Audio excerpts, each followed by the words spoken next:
2부 순서 진행하도록 하겠습니다. 제가 좀 늦어서 죄송합니다만 저 뒤에서 그 발표하는 내용을 들었습니다. 뒤에서 조용하게 들었습니다만 사실 공유경제와 지식재산의 접점을 찾기가 참 쉽지 않은 어려운 주제인데요.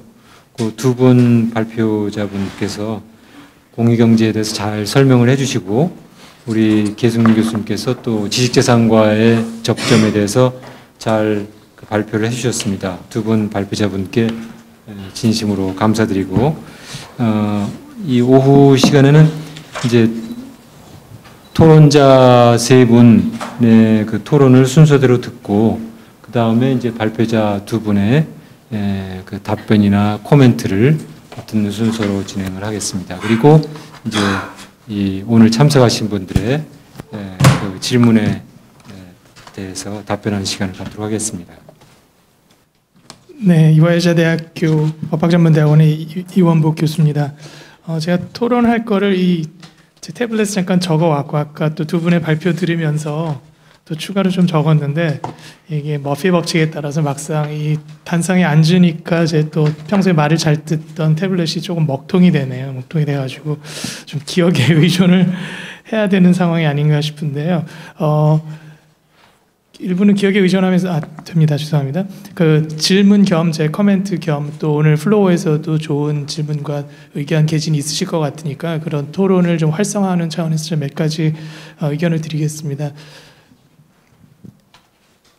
시간은 한 10분 하고 나중에 기회가 되면 제가 또 다시 마이크를 받아서 또 추가 질문을 드리든가 그런 식으로 하겠습니다. 먼저 공유 경제랑 그 지식재산의 접점을 찾기가 쉽지 않은 작업이라고 정상조 교수님도 말씀하셨는데요. 저도 거기에 굉장히 동감을 하고 토론 준비를 하면서 문헌도 좀 찾아보고 그랬는데 외국에서조차 사실 굉장히 학문적인 논의가 활발한 미국에서조차 공유 경제와 인텔렉츄얼 프로퍼티를 키워드로 지금 거의 문헌이 나오지 않는 걸로 봐서 연구자들도 그 접점을 쉽게 찾는 거는 찾지를 못하고 있는 것이 아닌가 하는 생각을 좀 했고요. 그럼에도 불구하고 특히 계승균 교수님께서 지식재산법과 공유경제의 그 접점을 아주 폭넓게 커버를 해주셔서 오늘 매우 많은 배움의 자리였다는 생각이 듭니다.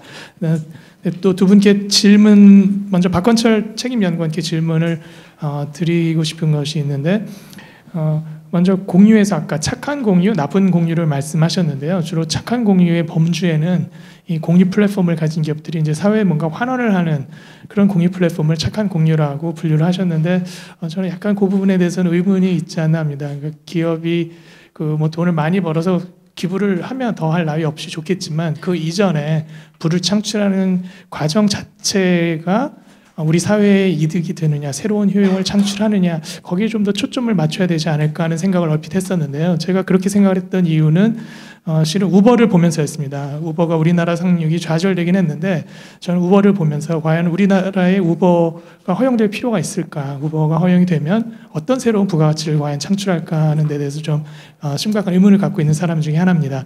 공유경제 전반에 대한 그런 의문은 절대 아니고요. 특히 우버라는 그 모델에 대해서 그런 의문이 있는데 제가 미국에 왔을 때 공항에 내려서 몇 년 전에 한번 우버를 써보자 해서 우버 앱을 급하게 깔고 했더니 가격도 택시보다 거기 이제 택시 가격이 대충 공항에서부터 시내까지 얼마라고 다 알려주지 않습니까? 그 인포메이션에서. 근데 그보다 저렴한 가격도 나오고 차종은 뭐고 운전자는 누군지가 나와서 굉장히 좋은 앱이다. 역시 미국이니까 이런 새로운 혁신적인 그 테크놀로지가 나오는구나 생각을 했는데 제 그런 감동이 깨지는데 그리 오랜 시간이 걸리지 않았습니다. 왜냐하면 아까 공유의 핵심이라는 게 유유자산의 활용이라는 말씀을 박건철 책임연구원도 말씀하셨는데요. 저는 우버가 그런 거라고 생각했는데 딱 그런 거는 또 아니더라고요. 제가 탔던 우버 기사는 제가 공항에서 시내에 가는 방향이랑 사실은 정반대의 집이 있었고 자기는 집이 가고 싶었던 거예요. 친구를 내려주고 집이 가고 싶었는데 빈차로 가기 그러니까 손님을 태우자 해서 그냥 손님을 태웠는데 그러니까 우버 기사 중에도 굉장히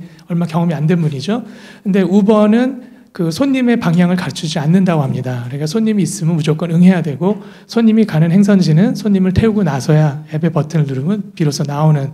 그래서 그 기사도 굉장히 자기 당황했던 거죠. 자기 집이랑은 정반대 북쪽으로 가야 되는데 남쪽으로 가는 손님을 태우게 돼서 굉장히 당황을 했었고요. 그러니까 유유자산의 이게 활용인가? 사실 미국처럼 차가 많이 놀고 특히 미국의 카플레인 여행해 보신 분은 아시겠지만 두 사람만 타도 쓸 수 있는 게 HOV 레인, 소위 말하는 하이 occupancy vehicle 레인인데 대부분 그 이용하지 못하지 않습니까? 대부분 혼자 몰기 때문에. 그래서 이 차량이 어떻게 보면 굉장한 유유자산인데 그런 유유자산을 활용하는 진정한 목적이라고 그러면 정말로 자기가 가는 길에 누가 한 명 더 태워서 가서 유유자산도 활용을 하고 기름도 아끼고 그런 개념이 돼야 될 텐데 실제로 미국의 우버의 영업은 그냥 운수업 비슷하게 기사들한테도 자기가 실제로 필요한 행선지에 동승자를 태우는 그런 개념이 아니라 무조건 손님을 받아야 되는 그런 개념이었기 때문에 그 유유자산의 유유자원의 활용이었나 하는 데 대해서 의문을 갖게 됐고요. 또 심지어 최근에는 뭐 언론을 통해서 들으신 분도 계시겠지만 우버가 이제 기사들한테 차를 구입하는 구입 비용을 그 융자하는 거, 금융까지 도와주지 않습니까? 그러니까 차가 심지어 없는 사람은 차를 사서 우버 기사 할 수 있게 그런 금융 프로그램까지 도입하고 있고요. 그래서 어떻게 보면 그냥 또 하나의 택시업이랑 뭐가 그렇게 다른가. 그래서 우리나라에 이미 뭐 카카오 택시 등으로 택시를 쉽게 근처에 있는 택시를 물색을 하고 자기 행선지를 알려줘서 오히려 어떻게 보면 우버 앱보다 더 서로 윈윈이 될 수 있는 그런 플랫폼이 있는데 우버가 우리나라에 상륙한다면 뭐 우리 사회에 어떤 또 다른 부가가치를 창출하고 효용을 창출할 것인가 그런 의문이 좀 있었습니다. 그래서 좀 그 질문의 서론이 길어졌는데 그렇다 그러면 굉장히 다양한 형태 공유경제라는 게 제가 오늘 토론을 준비하기 위해서 뭐 문헌도 찾아보겠습니다만 의리적인 개념이 아니지 않습니까? 굉장히 확립되어 있지 않고 다양한 의미로 통용되는 굉장히 범위가 큰 집합명사인데 그 가운데서도 우리가 법이나 제도적으로 도와주고 또 조력해야 되는 그런 좋은 공유경제가 뭔지의 기준을 좀 다시 생각해 봐야 되는 게 아닌가. 그래서 저는 그게 유유자원의 활용 그 부분에 대해서는 굉장히 공감이 갔는데 좋은 공유, 나쁜 공유에 있어서 우리 뭔가 사회에 환원하는 게 있다. 사회에 대한 기여가 있다라는 막연한 기준보다는 조금 더 구체적인 기준을 제시해 주시면 어떨까 하는 그런 생각을 좀 했고 거기에 대해서 또 의견이 있으시면 부탁을 드리겠습니다. 그리고 계승균 교수님께도 제 의견 내지는 질문이 되겠는데요. 아까 계승균 교수님께서 모두에서 사실 지식재산이 지극히 공유 친화적이다라는 말씀을 하셨고 각주 12에도 공유지의 비거기론이 지식재산에는 적용되지 않는다라고 적으셨는데 제가 뭐 100% 동감하는 그런 말씀이시고요. 뭐 너무나 정확하신 지적이라고 생각이 됩니다. 원래 이 아이디어 발명의 근간이 되는 아이디어는 무형이고 그래서 대표적으로 비경합적, 비배제적이지 않습니까? 그래서 경제학에서 말하는 소위 이제 공공재이기 때문에 그런 공공재가 그냥 두면은 사회가 필요한 만큼 생산이 안 되기 때문에 독점의 형태로 인센티브를 줘서 이제 사회가 필요로 하는 것보다 덜 생산됐을 이런 아이디어를 더 생산되도록 만드는 게 바로 이제 지식재산 제도가 될 텐데요.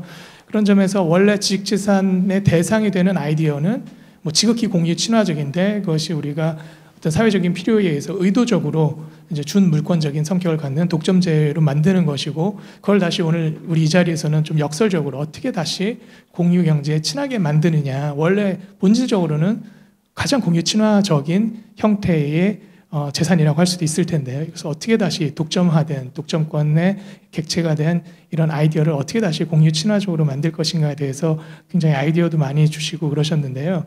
제가 어제 또 토론을 준비하면서 그냥 막연하게 또 오늘 아무래도 토론의 장을 좀 열어야 된다는 연구자의 뭐 약간의 책무 같은 게 발동해서 현실에서 많이 문제가 되는 것 중에 제도적으로 한번 개선의 여지가 있는 게 어떤 것이 있을까 생각하다가 인터넷에 많이 이제 사용자들이나 소위 말하는 네티즌들이 올리는 사진이나 그림에 대한 저작권 차원에서의 보호 방법을 좀 바꾸는 것은 어떻게 생각하시는지 이런 궁금증이 좀 생겼습니다.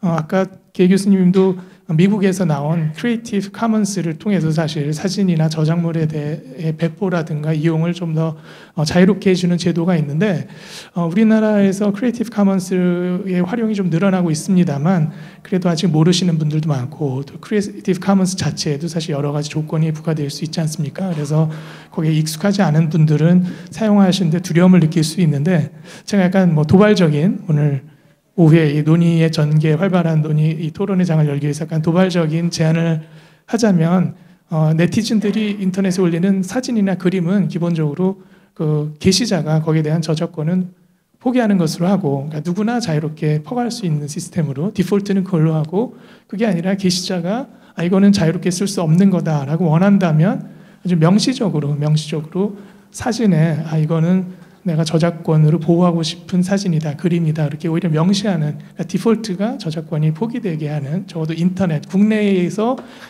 한국인을 상대로 만들어지는 그런 웹사이트나 웹페이지에 게시물에 올라간 뭐 사진 같은 거에 대해서는 그렇게 아예 발상의 전환을 해보는 것은 어떤가. 왜냐하면 이게 인터넷 현실적으로도 뭐 사진이나 그림의 소위 말하는 퍼가기가 워낙 만연하지 않습니까? 워낙 만연하고 어떤 분들은 전혀 죄의식이 없이 인터넷에 올렸는데 그걸 퍼가는 게 어떻게 그 저작권에 위배될 수가 있는가 하는 생각도 할 수 있는데 그래서 그런 일반인의 어떤 그 생각에 눈높이를 오히려 맞춰서 그렇게 인터넷에 게시된 뭐 글까지는 좀 어려울지 몰라도 사진이나 그림 같은 거에 대한 어떤 저작권의 효력 범위를 좀 제한하는 것은 어떻게 생각하시는지 다소 제가 좀 도발적인 제안과 함께 거기에 대한 게 교수님의 생각을 한번 여쭙고 싶습니다. 저는 일단 제 의견이랑 질문은 이 정도로 하고요. 또 기회가 다시 제게 돌아오면 또 말씀을 드리도록 하겠습니다. 네, 저기 서울대 법학연구소의 박사후 연구원으로 있는 임광섭이라고 합니다. 저는 이제 토론문을 가능하면 구어체로 서술해서 그냥 읽으면서 한번 설명하도록 하겠습니다. 저는 그 토론문을 준비하면서 간단한 보고서 몇 편이랑 그다음에 이제 제 생각을 좀 정리 한번 그 토론문을 작성해 보았습니다. 제가 이해한 바로는 공유 경제라는 것은 그 소비자들이 상품이나 서비스의 매매보다는 공유, 이제 뭐 영어로는 쉐어링이라 하죠. 또는 뭐 함께 나눈다는 그런 개념으로 이루어진 경제 시스템이라면 경제 시스템이고 기업과 소비자 사이에서의 교환이라기보다는 개인 사이에서 교환을 중심으로 하는 그런 시스템이라고 생각합니다. 반면에 익히 잘 아시겠지만 지식재산권법은 배타성 또는 독점성을 선호하는 법제에 해당합니다. 따라서 얼핏 보게 되면 공유경제하고 지식재산은 서로 어우러지지 않는 성질의 것으로 보입니다. 그러나 발표문은 두 가지의 접점이 게 교수님 발표문을 보게 되면 두 가지 접점이 창작을 전제로 발생하는 권리이고 그리고 뭐 여러 가지 구체적인 예를 드셨지만 그 중에서도 특히 오픈소스 소프트웨어를 설명하고 계신데 매우 적절한 설명이라고 개인적으로 생각합니다. 또한 그 발표문을 보게 되면 공유경제 이념이나 그 실천적인 면들이 희석화 이론에 대한 비판 근거가 될 수 있다라든지 지식재산 제도나 공유경제가 모두 플랫폼 역할이 중요할 것이라는 이런 견해들은 설득력이 있다고 생각합니다. 이 토론문에서는 그 두 발표자께서 발표하신 내용에 언급되지 않고 있는 내용을 덧붙여서 말씀드리는 정도에 그치려고 합니다. 먼저 상표에 대해서 잠깐 말씀을 드리겠습니다. 저는 상표와 공유경제의 접점을 찾는 노력보다는 공유경제에서도 여전히 상표권은 중요한 역할을 할 수 있다는 점을 언급하려고 합니다. 예를 들어서 카쉐어링을 한번 생각을 해본다면 그 현대자동차 차량의 공유를 하려고 하는 사람이 그러한 사실을 광고를 하기 위해서 현대자동차라는 그 브랜드를 사용하는 것에 대해서 허락을 받을 필요는 없을 것입니다. 이러한 광고 자체는 적법하다고 할 수 있을 것입니다. 소비자가 자신이 구입한 자동차를 공유할 권한이 있을 뿐만 아니라 상표권자인 현대자동차가 이러한 공유를 보증하거나 또는 후원한다라고 거짓 암시를 하지 않는 이상은 자동차의 공유를 광고하면서 브랜드 이름을 언급하는 것도 무난할 것입니다. 따라서 상표권자가 그러한 공유와 관련이 없는 경우에도 그 공유와 관련하여 보증이나 제휴가 존재한다는 것을 암시하는 방식으로 상표가 사용되지 않도록 확실하게 할 필요가 있습니다. 상표권자는 또한 자신의 상표가 웹사이트 상에서 또는 회사 이름으로 사용되는 것을 감시할 필요가 있을 겁니다. 예를 들자면 현대자동차를 공유하려고 하는 어떤 뭐 사람이나 플랫폼이 www.sharinghyundai.com 이라는 웹사이트를 운영한다든지 또는 현대쉐어링이라는 회사 이름을 사용하고자 하는 유혹을 받을 수도 있을 것입니다. 이러한 각각의 사용이 공정 사용이 될 수 있을지는 사안별로 달라질 것인데, 그렇지만 소비자가 사용하는 표장은 그 소비자가 공유하려고 하는 것에만 국한해서만 사용되어야 할 것입니다. 한편 아까 개 교수님께서도 잠깐 언급하셨지만 3D 프린팅 기술이 발달하게 되면서 제가 보기에는 모조품도 상당히 발달할 수 있을 거라고, 활개를 칠 수 있을 거라고 생각합니다. 더더군다나 이제는 개인들이 3D 프린팅 기술을 가정에서 활용할 수 있는 시기가 도래하게 될 테고, 그럴 경우에는 그러한 제품을 산 사람이 그 제품에 만족스럽지 못할 경우에 그 비난의 화살은 상표권자를 향하게 될 것입니다. 뭐 이러한 점에서 본다면 공유 경제 내에서도 상표권자는 부지런히 시장을 감시할 필요가 있지 않을까라고 생각이 듭니다. 다음은 저작권에 대해서 잠깐 언급하고자 합니다. 저작권과 관련해서 공유 경제가 적용된 사례를 찾아본다면 이제는 다소 지나간 역사라고 할 수 있겠지만 비디오 테이프나 DVD 대여 사업을 생각할 수 있습니다. 물론 개인 간에 대여하는 방식은 아니긴 하지만 일종의 공유 경제의 차원으로 바라볼 수도 있을 것 같습니다. 이것은 저작권법에서 말하는 배포권의 제한 원칙인 최초 판매 원칙 때문에 가능합니다. 아까 말씀하신 권리 소진 원칙과 같은 이론이라고 할 수 있겠습니다. 그러나 디지털 시대가 도래하면서 콘텐츠 소비 방식이 바뀌었습니다. DVD라는 실물을 구입하거나 대여하는 대신에 다들 IPTV를 통해서 BOD 형태 콘텐츠를 소비하고 넷플릭스와 같이 회원제에 기반하여 콘텐츠를 소비하는 방식 점점 대세가 되고 있습니다. 이러한 상황에서 기존의 저작권법을 비판하면서 최초 판매 원칙 또는 권리 소진 원칙이 디지털 저작물에도 적용되어야 된다는 그런 주장이 제기되고 있습니다. 그러나 앞으로 디지털 콘텐츠의 모든 전송이나 전달을 확실하게 추적할 수 있는 기술이나 또는 무단 배포를 막을 수 있는 획기적인 기술이 개발되지 않는 이상 당분간은 현행 저작권법에 대한 큰 변화는 없을 것으로 예상됩니다.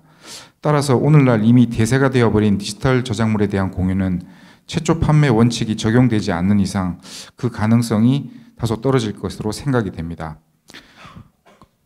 그러나 넷플릭스의 예를 한번 좀 살펴보게 되면 넷플릭스는 제가 알기로는 세 가지 어떤 요금제를 사용하고 있습니다.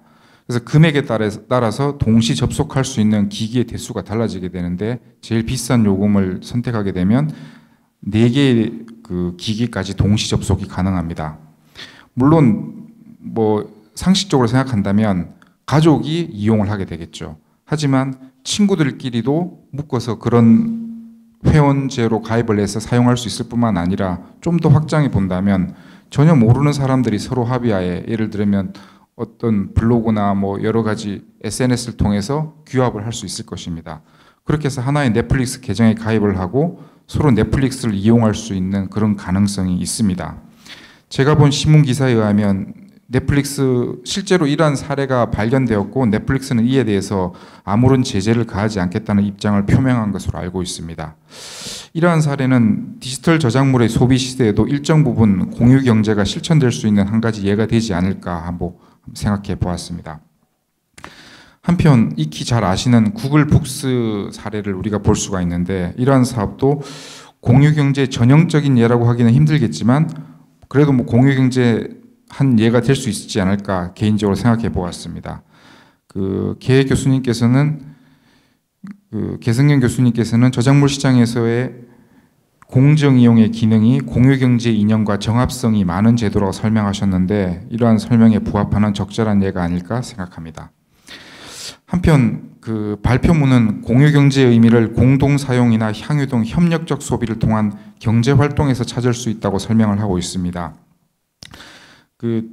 개인 간 사진 거래의 플랫폼이라고 할 수 있는 스쿱샷이라는 웹사이트가 존재하는데 이런 웹사이트에서는 저작권자가 협력적 시장에서 여전히 이익을 낼 수 있다는 것을 보여주는 어떤 좋은 예라고 생각합니다. 예를 들어서 전 세계 특정한 장소에서 특정한 장면의 사진을 원할 경우에 우리가 직접 거기 가서 사진을 찍을 필요가 없이 스쿱샷닷컴에서 요청을 하게 되면 전 세계에 흩어져 있는 이 사이트 회원들이 그것을 가능하게 해줍니다. 이러한 사례는 협력적 소비에 더해서 협력적 창작이라고 표현할 수 있을지도 모르겠습니다. 한편 팬릿이라고 있습니다. 처음 들어보시는 분도 있겠지만 예를 들어서 해리포터라는 소설이 나왔는데 팬들이 그 롤링의 작품과 다른 스토리로 구성하면서 계속 이야기가 전개돼 나가는 일종의 그런 분야라고 할 수 있겠죠. 이런 팬릿 또한 협력적 창작의 예라고 할 수 있을 것 같습니다. 다만 이럴 경우에는 그 캐릭터의 저작물성이라는 그런 문제가 제기될 뿐만 아니라 원 저작자와 2차적 저작물 저작자 사이에서 합의가 이루어지지 않을 경우에는 법적 충돌이 일어날 수도 있을 것으로 생각됩니다. 마지막으로 특허 관련해서는 제가 생각을 해보았지만 딱히 떠오르는 게 없었고 특허 풀 정도가 떠오르면서 아마 이런 것이 공유경제의 한 가지 예가 되지 않을까 한번 생각해 보았습니다.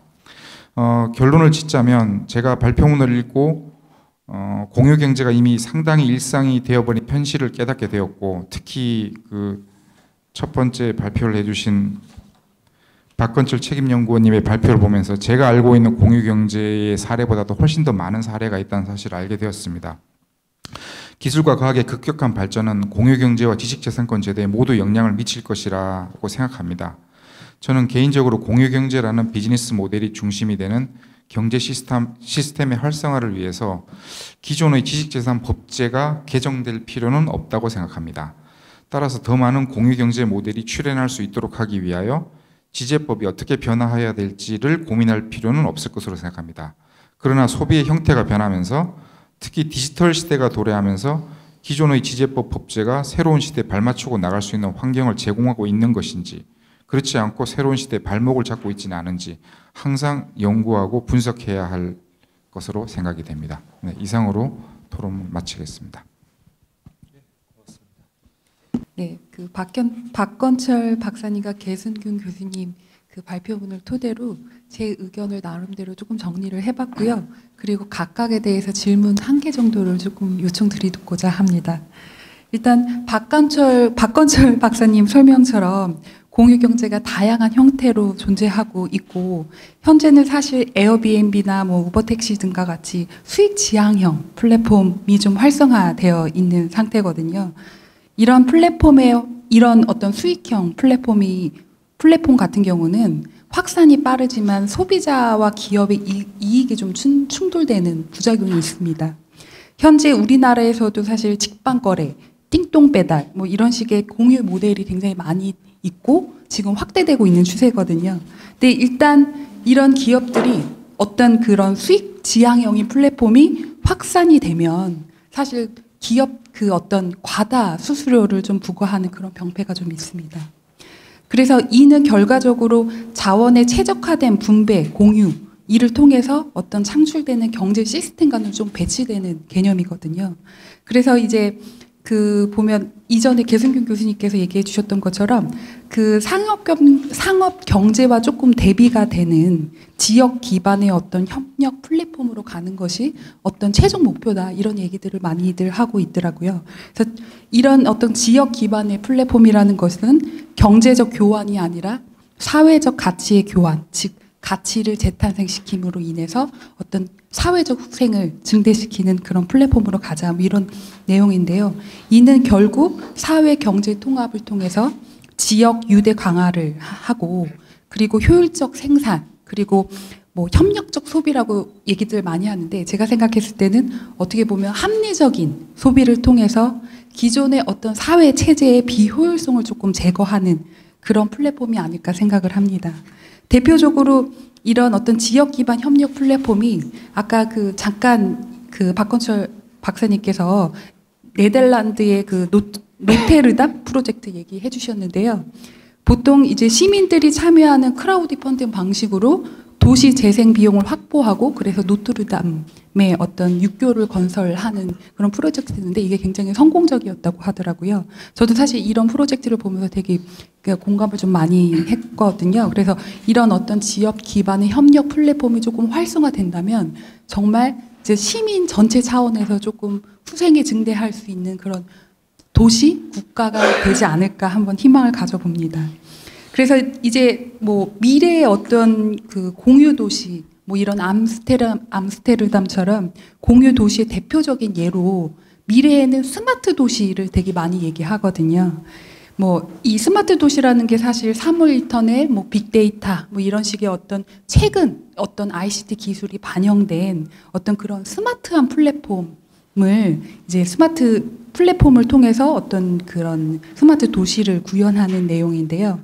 이게 도시 전체의 자산을 효율적으로 운영하고 시민에게 윤택하고 안전한 삶을 제공한다는 면에 있어서 사실 국가 차원에서 최종적으로 지향하는 바인 걸로 알고 있습니다. 그래서 사실 공유경제가 아까 그 박건철 박사님께서 얘기해 주셨던 것처럼 공유경제가 발전하기 위해서 필요한 조건 3가지를 얘기해 주셨는데요. 첫 번째가 편의성. 그래서 디지털 기술의 지속적으로 발전을 통해서 예를 들면 보안 기술, 블록체인 기술 또는 이런 어떤 지속적인 어떤 기술이 보완될 수 있도록 기술의 발전을 통해서 자원의 어떤 공유와 접근이 조금 쉽게 그래서 거래 비용과 탐색 비용이 최소화시킬 수 있게끔 계속해서 발전을 해야 어떤 그 공유 경제가 좀 활성화될 수 있다라고 얘기를 해주셨고 두 번째가 거래의 투명성에 대해서도 얘기를 해주셨는데요. 그 기본적으로 사실 저는 이 공유 경제라는 것이 가장 저는 이제 아까 박건철 박사님께서는 그 어떤 플랫폼의 기능이 고도화되어야 공유 경제가 활성화될 수 있다 이렇게 얘기를 해주시긴 했지만 그냥 이건 저의 개인적인 생각에는 어떤 그 서로 간의 신뢰가 바탕이 되어야 공유 경제가 활성화되지 않을까 이런 생각을 좀 해봅니다. 예를 들어서 뭐 에어비앤비 요새 가장 많이 나오고 있는데 에어비앤비에서 요새 뭐 성폭행 사건 뭐 이런 식의 사건들이 되게 많잖아요. 그래서 공유자와 그러니까 제공자와 소비자 간의 어떤 그런 투명성, 신뢰성이 확보되어 있지 않은 상태에서는 아무리 플랫폼 기능이 활성화되어 있다고 한들 이게 과연 우리가 정말 최종적으로 지향하는 공유 경제로 갈 수 있을까 하는 의구심이 좀 듭니다. 그리고 마지막으로 안전성 얘기를 해주시면서 이게 법제도적인 뒷받침이 필요하다 이런 부분 잠깐 언급을 해주셨었는데 그 특히 뭐 이용자 보호라든가 해킹 방지, 조세 회피 등 어떤 규제 체제에 대한 정비가 정말 필요할 것 같습니다. 예를 들어서 이제 향후에 아까 얘기 드렸던 것처럼 스마트 도시 얘기 드리면서 사물과 사람과 뭐 다양한 어떤 도시 전체가 서로 융합이 되는 그런 그 도시를 꿈꾼다고 했을 때 해킹이라는 것들이 발생하면 사실 이게 컨트롤이 전혀 안 되거든요. 그래서 이런 어떤 제도적인 법과 제도적인 어떤 뒷받침을 충분히 해야 되지 않을까 하는 생각이 듭니다. 사실 지금 기술의 발전에 비해서 법제도는 사실 굉장히 느리거든요. 그래서 이런 부분을 정말 심도 있게 좀 고민을 해서 아까 그 계승균 교수님이 얘기해 주셨던 것처럼 어떤 방향과 속도를 잘 정해서 그거에 맞게 법제도가 조금 따라가야 하지 않겠나 하는 생각을 해봅니다. 그리고 마지막으로 조금 질문인데요.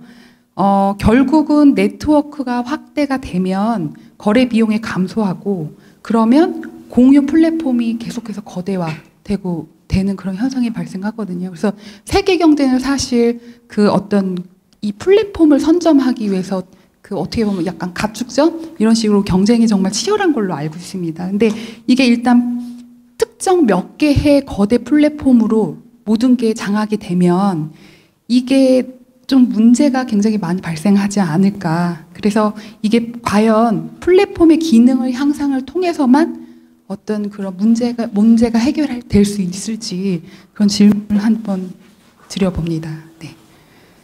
그리고 두 번째는 그 계승균 교수님께서 공유 경제와 지식 재산에 대해서 연관성에 대해서 되게 재미나게 이렇게 연관을 지어주며 설명을 해주셨는데요. 저도 기본적으로 사실 되게 공감하는 부분이 많습니다. 기본적으로 공유 경제 자체가 기본적인 어떤 틀을 깨는 혁신이다 이런 얘기를 해주셨는데요. 이전에 어떻게 보면 자본주의 같은 경우는 소유, 독점, 그리고 대량 생산이었다고 하면 공유 경제는 사실 공유와 소량 맞춤 생산, 그리고 조금 사회적 교환 추구를 통해서 비독점, 비시장이라는 점에서 조금 배치되는 면이 있습니다. 그리고 이런 관점에서 사실 지재권법 제도도 소유와 독점을 통해 이익을 극대화한다는 점에서 공유 경제와 사실 일부 좀 충돌하는 면이 있습니다. 지재권 인센티브는 어떤 그 창작자의 발명이나 창작에 대한 공유를 통해서 배타적 권리, 즉 독점권을 부여하는 반면에 공유 경제의 어떤 인센티브는 합리적인 분배와 활용과 소비를 계속해서 촉진한다는 면에서 조금 차이가 있다고 할 수가 있는데요. 기본적으로 하지만 공유 경제는 소유권과 독점권을 인정한다는 면에서 사실 지식재산권 제도랑은 일맥상통하는 부분은 있거든요. 그러면 과연 이 공유 경제가 활성화되기 위해서 이 어떤 식으로 협력적 활용을 할 수 있을까? 그러니까 IP의 지식재산의 소유와 독점을 협력적으로 활용해서 보다 공유 경제를 활성화시킬 수 있지 않을까라는 한번 고민을 해봤습니다. 그 예로 사실 퍼블릭 도메인이나 특허 공개 등이 활성화되고 있거든요. 미국 같은 경우에서는 항공우주국에서 16년 5월에 그 기관에서 보유한 특허 기술 56개에 대한 권리를 퍼블릭 도메인으로 이렇게 공개를 하면서 이제 그거에 대해서 조금 공개된 기술을 가지고 기업이나 기관에서 조금 기술 개발을 하고 있거든요. 이처럼 특허 기술의 공유는 미국 내 최첨단 제조기술 산업의 부흥과 경쟁력을 향상시키고 있다고 평가를 받고 있습니다. 그리고 또한 잠자고 있는 그 어떤 특허를 공유할 수 있는 플랫폼을 통해서 상생 구조를 좀 마련할 수 있을 것 같습니다. 이런 어떤 공유 플랫폼이 활성화되기 위해서는 IP 거래 시장과 IP 금융 시장에 대한 활성화가 필요한데 현재 단계에서는 사실 공공 주도로 이루어지고 있거든요. 그래서 이게 민간 주도로 조금 활성화돼서 더욱더 공유 경제에 대한 모델이 조금 활성화됐으면 하는 바람이 있습니다. 이게 어떤 최근 들어서 보면 기업들의 지식재산 전략 같은 경우도 공유 모델을 채택을 되게 많이 하고 있거든요. 이제 사실 대표적으로 오픈 이노베이션이라고 생각될 수 있겠습니다. 기본적으로 기업 내부에 있는 자원과 외부의 자원을 효율적으로 활용해서 어떤 R&D의 효율성을 극대화하고 기업의 생산성을 사실 향상시킨다는 점에서 개방형 혁신, 그러니까 오픈 이노베이션이 하나의 그냥 모델로 조금 약간 사례가 되고 있기도 하고요. 또 다른 걸로 아까 이전에 설명 주시긴 하셨지만 오픈 소프트웨어 또는 어떤 미활용 특허의 활용을 좀 확대하고 있고 그리고 공공 분야 퍼블릭 도메인을 지속적으로 확대하고 있어서 기업들이 어떤 IP 전략으로 공유 모델을 좀 많이 채택하고 있습니다. 사실 대표적으로 사실 IP 공유 모델 채택하고 있는 걸로 기업의 어떤 특허 공유 모델 활성화 얘기 많이 하고 있거든요. 테슬라 같은 경우는 자신들의 어떤 핵심 기술을 그냥 다 공개를 했습니다. 그래서 요거의 관점에서 이게 정말 말 그대로 기업이 사회의 어떤 전반적인 사회의 후생을 증대시켜서 하냐라는 문제에 대해서 되게 얘기들이 많았어요. 근데 일부 쪽에서는 사실 어떤 권리에 대한 소유 비용, 예를 들어서 특허를 갖고 있을 때 연차료나 이런 것들을 매년 내야 되거든요. 그래서 그 권리를 가지고 있음에 따른 어떤 비용이 발생을 많이 하니까 차라리 공유를 해서 이 어떤 비용을 줄이자 이런 차원에서 어떤 특허 공유 모델을 채택한다는 얘기도 있습니다. 그리고 마지막으로는 지식재산권 문제에 있어서 공유 경제가 사실 공유 경제를 활성화하기 위해서 저는 개인적으로 지식재산권이 굉장히 중요하다고 생각하고 있거든요. 기본적으로 크라우드 소싱이 어떤 공유 경제 모델로 얘기가 되게 많이 되고 있는데요. 그 크라우딩 소싱에 참여하는 그 참여자들의 경우 비밀 유지 의무가 없기 때문에 기본적으로 이 발명의 내용이 바로 공개되는 경우가 있습니다. 그럴 경우에는 신규성 상실의 우려가 있거든요. 그래서 이럴 경우 어떤 그 자신의 어떤 혁신적인 아이디어가 그 플랫폼 상에서 사실 이렇게 없어지는 경우가 있거든요. 그러기 위해서는 분명히 적절한 그 지식재산권의 보호가 사실 필요합니다. 그래서 신규성 예외를 상실되지 않기 위해서 6개월에서 1년 사이 내에는 어떤 IP에 대한 법적인 보호 조치가 필요하거든요. 그래서 이런 면에 있어서는 사실 지식재산권이 되게 중요하지 않나 하는 개인적인 생각을 가져봅니다. 그래서 점점 이제 사실 공유경제가 활성화되고 있고, 박건철 박사님께서 잠깐 얘기는 해주시긴 하셨었는데, 어떤 거래되는 그 자원이 뭐 유형자원, 무형자원 이런 식으로 거래 범위가 워낙 커지다 보니까 그 보호 범위가 확대되고 있고, 그 보호 범위에 대한 그 거래되는 범위를 좀 더 이렇게 잘 보호할 수 있는 어떤 지재권 제도의 보호가 좀 확대되어야 되지 않을까. 그 이런 의견에 대해서는 혹시 계승균 교수님께서는 어떻게 생각하는지 좀 의견을 물어보고 싶습니다. 네, 이상으로 마치도록 하겠습니다. 여러 가지 경제적인 장단점 그리고 거기에 관련된 지적상권의 문제가 조금 더 명확해지는 것 같습니다. 저도 공부가 많이 됐고요. 그 세 분 토론 내용 가운데 이제 그 발표자한테 질문하신 내용들이 있습니다. 그래서 그 발표자 두 분께서 거기에 대한 답변 및 보충 그 설명을 하시고 그 다음에 이제 오늘 참석하신 여러분들의 질문을 받도록 하겠습니다. 그러면 어떻게 할까요? 우리 그 순서에 따라서 박건철 박사님 먼저 그러면 하실까요?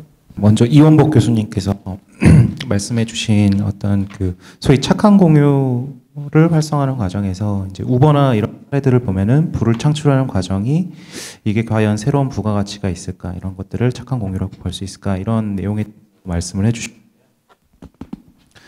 아마 이제 공유경제를 공부하시는 많은 학자분들께서 공통적으로 내시는 의견 중에 하나가 이 우버를 이제 우버 같은 플랫폼 기업들을 이제 우리가 공유경제로 봐야 되느냐, 우리가 공유경제라는 큰 어떤 사회적 지향점에서 이게 목적에 부합하느냐에 대해서 다양한 의견들을 주시고 계십니다. 저 역시도 사실 우버가 진짜 공유경제인가 아닌가에 대해서 아직도 좀 고민을 하고 있는 상태입니다.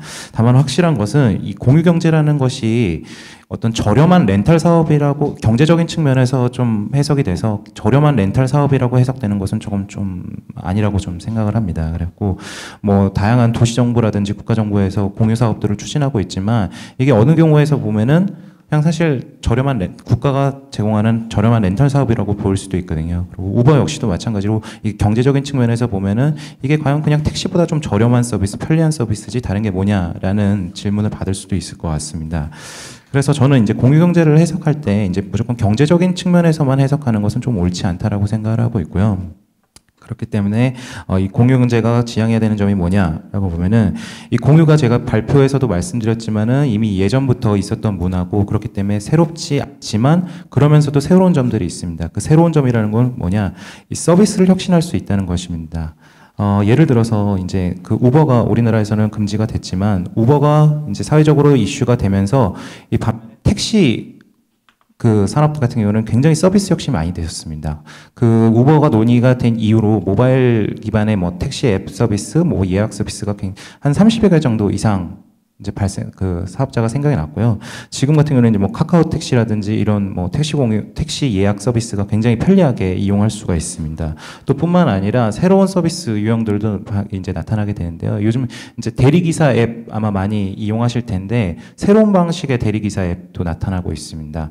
그 이용자가 내가 어디까지 간다라고 올리고 나면은 이제 차량을 가지고 있는 사람들이 이제 대리기사 대신에 이제 같이 갈 수 있는 방향을 있는 사람들을 찾아가고 이 앱을 통해서 이제 같이 매개하는 그런 서비스들이 나타나고 있습니다. 그런 측면에서 봤을 때는 이런 공유경제가 어떤 새로운 서비스를 혁신하는 측면에서 굉장히 효과가 있다고 생각하고 이런 서비스 혁신을 바탕으로 해서 이용자의 후생, 이용자 후생이라면 편의성이 아마 될 것 같습니다. 꼭 경제적인 가치가 뿐만 아니라 이용자 편의성이 될 것 같고 이런 이용자의 편의성들이 모여서 전반적인 사회 후생으로 연결이 될 텐데 이 사회 후생이라는 측면에서 어떤 이제 사회 환원이라는 가치 말고 어떤 가치가 있을까 하면은 이제 사회 혁신이라는 측면에서 좀 바라볼 수 있을 것 같습니다. 사회 혁신이라는 것은 우리 도시나 지만 도시나 사회가 가지고 있는 여러 가지 문제들을 해결하는 데 직접적인 도움이 될 수 있어야 되고 또 두 번째는 이제 혁신의 프로세스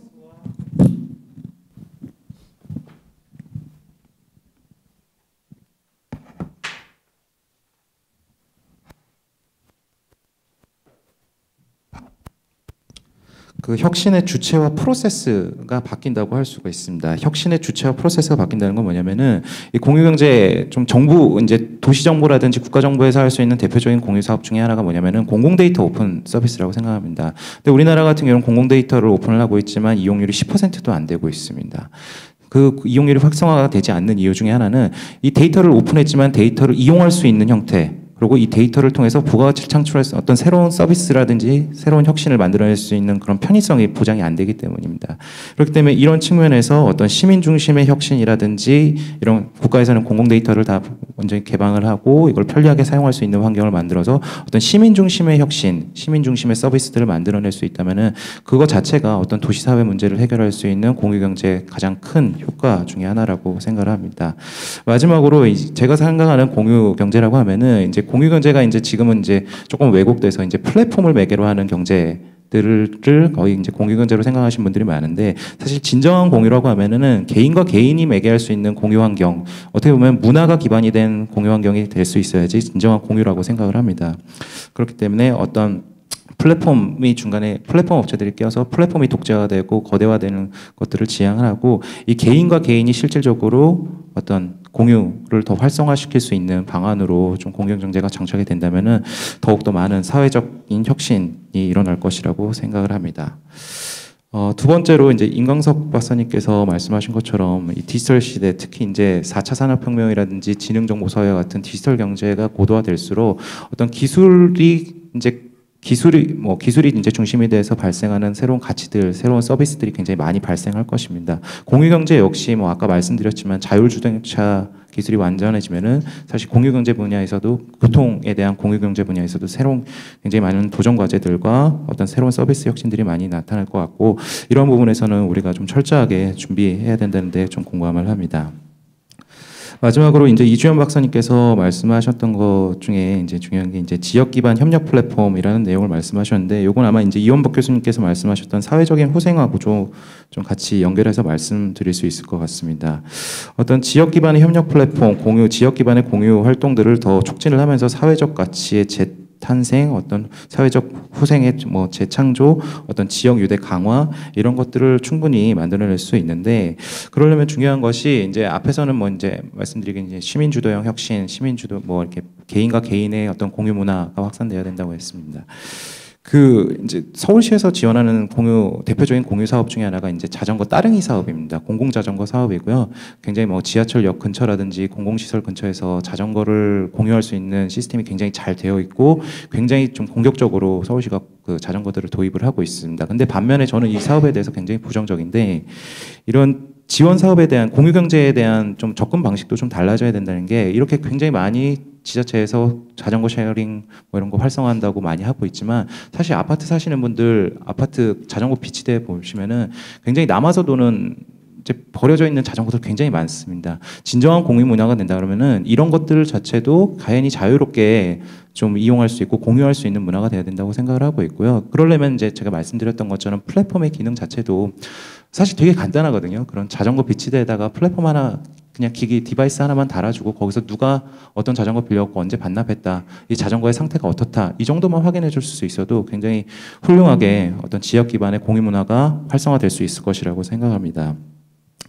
그리고 플랫폼의 어떤 거대화라든지 어떤 독점 이런 것들은 확실히 문제가 있다라고 생각을 하고 그런 것 때문에 아마 이제 우버나 에어비앤비 같은 기업들에 대한 비판의 시각도 굉장히 많이 있다고 생각을 합니다. 이런 거에 대한 어떤 해결 방안이라고 하면은 저는 사실 이제 개방형 혁신 플랫폼 아까 오픈 이노베이션이라고 말씀하셨지만은 개방형 혁신 플랫폼이 기반이 되는 어떤 공유경제 모델들을 만들어내는 것이 굉장히 시급하다고 생각을 합니다.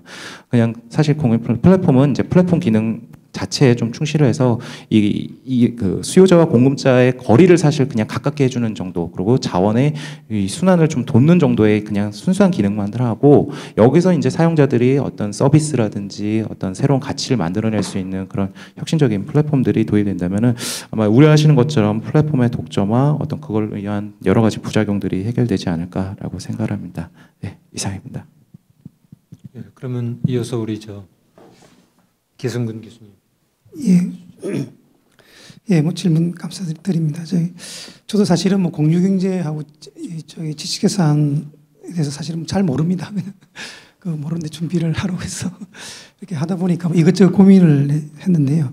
그래서 우리 이원복 교수님 아까 이제 질의 중에 하나가 그 지식재산이 기본적으로 아이디어 보호 영역인데 이제 원래는 공유제였다가 다시 이제 독점제로 이제 변한 게 현대 사회는 다시 이제 공유제로 하는 뭐 그런 과정이 있지 않는가 이렇게 질문하시면서 그 인터넷에 올린 뭐 사진이나 그림을 올리면 이제 그 포기하는 것으로 저작권을 포기하는 것으로 하고 명시적인 어떤 그 명기된 사항이 되지 않으면 보자 이렇게 이제 발상의 전환을 하는 것도 뭐 공유 경제의 어떤 한 뭐 유형을 볼 수 있지 않는가 이렇게 이제 뭐 도발적인 질문하신다 이렇게 말씀을 하셨는데요.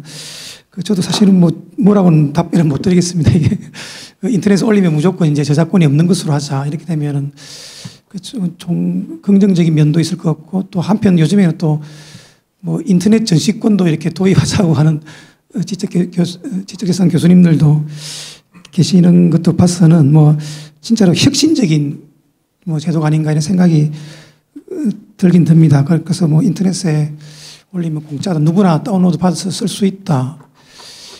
이렇게 하면 참 좋을 것 같은데 뭐 게티 이미지 이런 데서 좀 강력하게 반대를 하지 않을까 이런 생각을 해봅니다. 뭐 그래서 인터넷의 어찌 보면 큰 장점이 어찌 보면 정보의 민주화 내지는 또 이 유통성, 뭐 확산성 이런 것이 라는 관점에서 보면 사진이나 그림이 좀 인터넷에서 가장 뭐 주요한 콘텐츠 중에 하나라고 생각이 들긴 들거든요. 그런데 뭐 좀 지나친 게 좀 혁명이지 않는가 이렇게 생각을 좀 해봅니다. 뭐 이게 뭐라고 답변드리기는 좀 그런 것 같습니다. 그 임광석 박사님께서 이제 질의하신 것 중에서 아마 그 공유 경제가 되더라도 공유 이념을 실천하더라도 여전히 상표권은 뭐 중요하지 않을까 이렇게 이제 말씀하시면서 카쉐어링이라든지 카쉐어링에 붙는 상표권 뭐 그다음에 3D 프린팅에서 모조품이 발생했을 경우에 상표권 보호 문제 이런 걸 말씀하시는데 저도 뭐 이게 좀 준비하면서 그 결국 이제 공유 경제가 결국은 이렇게 공유라는 의미 속에는 이렇게 남의 것을 같이 쓴다는 이런 게 포함되어 있지 않습니까? 근데 상표를 같이 쓴다는 건 내가 보니까 그건 좀 아닌 것 같고요. 어떤 무엇을 창작을 했을 때 그 창작의 성과물을 같이 쓰는 게 어찌 보면 이제 공유 경제 이념에 부합한다는 생각이 들고요. 저도 이제 그 우리 이 박사님께서도 아마 말씀하고 저도 비슷한 생각이 들었는데 상표는 기본적으로 이제 불법 행위를 전제로 물론 재산권으로 보호를 하긴 하지만 그 상표만 재산권으로 보호하는 것이지 다른 뭐 용기라든지 뭐 포장이라든지 상품 형태라는 거는 전부 다 이제 부정적인 행위로서 보호하는 것은 그건 특정 행위를 규제하는 또 행위 규제적인 측면인데 그 말은 그 행위는 사회적으로 용납하지 않겠다. 이거는 불법적인 것이다. 이런 의미가 있으니까 아마 공유경제에서도 그런 행위는 뭐 허용되지 않는다. 이렇게 보는 것이 맞을 것 같습니다. 그래서 뭐 그 공유경제에서도 상표권은 뭐 여전히 좀 중요한 분야가 아닐까 이런 생각을 들고 그다음에 이제 그 우리 임 박사님께서 뭐 비디오 대여 산업하고 그다음에 엠플렉스라든지 이런 예를 드시면서 뭐 권리 소지 원칙의 이제 적용 가능성이 좀 힘들다. 현대 사회에서 계속 인터넷에서 아마 그래서 좀 고민이 되는 것 같습니다. 계속적으로 있지 않습니까?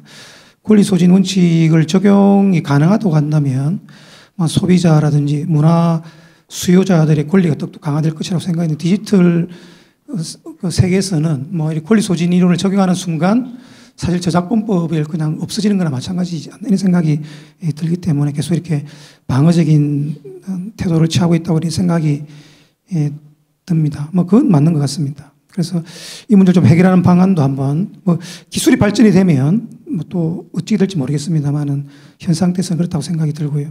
그래서 예를 드시면서 그 대여권 예를 말씀을 드렸는데 예를 드셨는데 뭐 가만히 질문을 듣다 보니까 저기 대여권이 어찌 보면은 저작권법에서 최초의 어찌 보면 공유경제의 실현이 아닌가 이런 생각을 해봤습니다. 그래서 제가 옛날에 책을 읽은 기억이 나는데요. 이제 저기 구텐베르크가 이 인쇄기를 발명하지 않았습니까? 그래서 책이 이제 대량으로 쏟아져 나오니까 그 유럽에서 이제 맨 마지막으로 이렇게 구텐베르크 인쇄기가 전파된 데가 러시아라 그러더라고요. 좀 멀리 떨어져 있어서 그런지.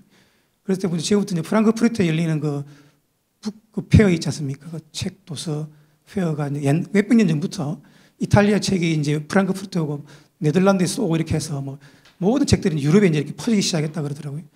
퍼지기 시작하면서 나타난 게 현상 중에 하나가 이제 책 대여점.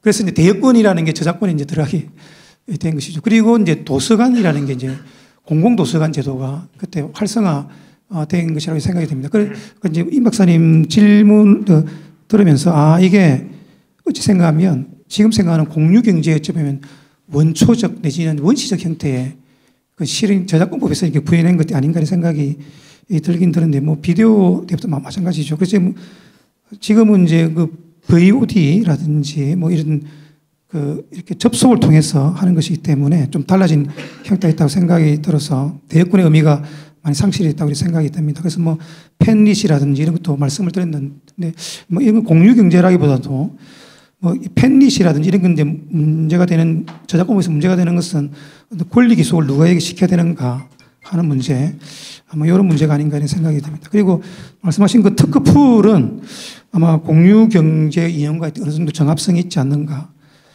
이런 생각이 들고요. 그래서 뭐 마지막으로 임 박사님께서 이제 뭐 공유 경제 시대가 된다 하더라도 현재 이제 지식재산 법제를 그렇게 뭐 개정의 필요성이라든지 개정의 수요가 발생하지 않는다라고 이렇게 말씀을 하시는 것 같은데 저도 뭐 한편으로 보면 그렇게 생각할 수도 있고 공유 경제가 어떤 그냥 경제 비즈니스 모델이고 어떤 그런 형태라면 크게 이제 뭐 이렇게 수요 발생하지는 않을 것 같은데 지금 이제 공유 경제하고 우리 요즘에 이제 회자되고 있는 그 4차 산업혁명하고요. 사실은 뭐 같은 동일선상이 있지 않습니까? 그러니까 4차 산업혁명이 이제 발달하니까 공유 경제도 이렇게 같이 발달하게 된 이런 것. 그래서 클라우스 슈밥 책의 4차 산업혁명 그 책에 보면 공유경제라는 단어가 여러 차례 나오거든요. 그 기술의 발전에 따라서 이제 공유경제가 가능하게 된 것이죠. 이제 이를 구현하게끔 기술적 뒷받침이 됐다는 것인데요. 그리고 이제 이때 또 인공지능이 등장해서 인공지능하고 이제 4차 산업혁명이라든지 막 이렇게 결합이 된다면 지식재산권 법제에 대한 어떤 보면 글쎄요, 뭐 어찌 보면 제 생각에는 가장 이렇게 위협받는 법제가 지식재산 법제가 아닌가 이런 생각을 개인적으로 좀 해보고 있습니다. 지금 뭐 개인적으로 좀 공부를 하고 있는 상태입니다. 그다음에 이제 이주연 박사님께서 이렇게 뭐 수익 지향형 플랫폼이라든지 다른 경제 현상을 이렇게 말씀하시면서 뭐 지식 재산권이 공유 경제와 충돌할지도 모른다. 그다음 인센티브 이론을 통해서 분배와 이제 활용이 잘 이루어져서 그 동안에 경제는 뭐 소유권, 독점, 뭐 대량 생산, 대량 소비 이런 형태지만 그 반대되는 게 공유 경제다 이렇게 말씀하시고 공유 경제 대표적인 이제 퍼블릭 도메인이라든지 특허 공개 이런 말씀을 하고 있는 것 같습니다. 그래서 특허 공개가 어찌 보면 테슬라라든지 뭐 아까 우리 박사님께서도 이제 예를 들면 뭐 현대자동차에서 특허 공개했던 거 이것이 어찌 보면 이제 뭐 개인적으로는 공유 경제를 실현하기 위해서 이제 테슬라가 뭐 했다고 봐야 되겠죠. 근데 사실은 그것 때문에 아까 이제 아까 유태규 박사님도 아까 말씀하셨지만 그것 때문에 이제 테슬라가 더 부자가 됐지 않습니까? 이렇게 기술 공개해서 기술 공개를 하면 사실 망해야 되는데 그렇지 않고 오히려 더 이제 사회적 찬사와 주식이 이렇게 폭등해가지고 이 부자가 된 걸 보면 뭐 꼭 이렇게 일치하는 것 같지는 않습니다.